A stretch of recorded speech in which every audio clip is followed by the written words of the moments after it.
المحجبات اللي بيلبسوا محزق وقصير ومشمر وبيحطوا ما يلفت النظر، سواء خلف رجليهم او حلق في مناخيرهم، والالوان بتاعت ضوافرهم ووشهم والشفايف ومش عارف ايه، وكل الكلام الفارغ ده لفت نظر يعني عشان يشقطوا الشباب. ماشي، هيموتوا ويتجوزوا او يتسلوا ايا كان. ماشي، كل اللي هم بيعملوا ده كله.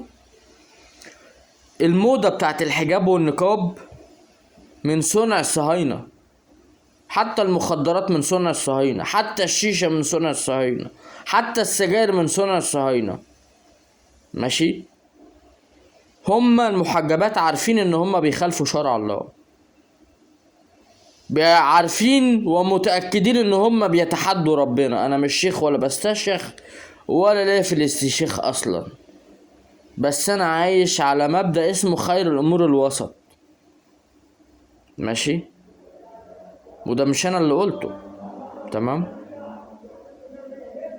فمن فضلكم ابعدوا عن الحجاب، البسوا اللي انتوا عايزينه وابعدوا عن الحجاب. الحجاب يعني احتشام وبس.